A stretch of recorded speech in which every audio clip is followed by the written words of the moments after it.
CIA in charge दादू बेनजीर जमाली ही मंशियात में मुलविस पाई गई या और भी पुलिस की काली भेड़ियां हैं?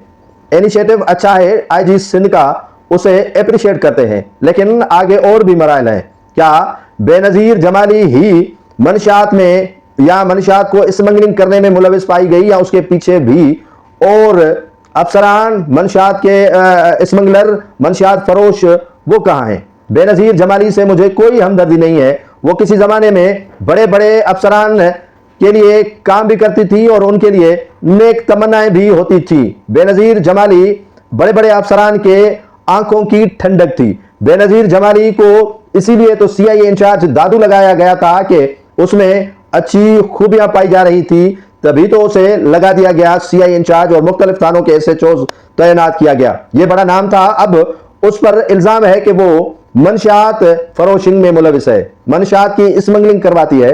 अब बेनजीर जमाली मंशियात की स्मगलिंग करवाती है, ये मान लिया, 100% यकीन कर लिया, लेकिन जो मंशियात उसे दे रहे थे वो कहां है? जो मंशियात का कारोबार कर रहे हैं वो कहां है? इस काली भेड़िए को तो आपने सस्पेंड और मुअत्तल कर दिया और बी कंपनी में शिफ्ट कर दिया, लेकिन इसके पीछे जितने स्मगलर हैं वो किधर हैं? पुलिस में छुपी काली भेड़ियां बेनजीर से और भी ज्यादा हैं। बेनजीर जमाली तो सर फहरिस्त आ गई, लेकिन जो कश्मोर, कंदकोट, जकाबाद, ठुल, शिकारपुर, घोटकी, खैरपुर और उसके अलावा कंबर, शहदाद कोट और दादू के साथ साथ मुख्तलिफ अजला में वो हेड मॉरर जो सालों साल लगे हुए हैं, और जब भी पुलिस किसी इलाके में ऑपरेशन करने के लिए जाती है तो पहले इतला वो हेड मॉरर देते हैं। क्या ये काली भेड़ियों के जिम्मे में नहीं आते जिनकी फॉरेंसिक भी करवाई गई थी और नंबर भी ट्रेस करवाए गए थे? उनके डाकुओं के साथ कितने मरासिम थे?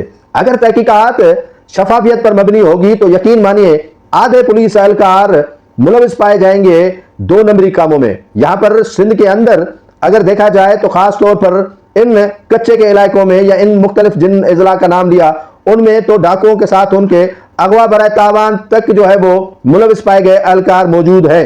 और उसके अलावा जुए के अड्डे, मंशियात के अड्डे, फाशी के अड्डे और भी कई अड्डे जो हैं वो इन्हीं पुलिस एहलकारों के बदौलत चलते हैं।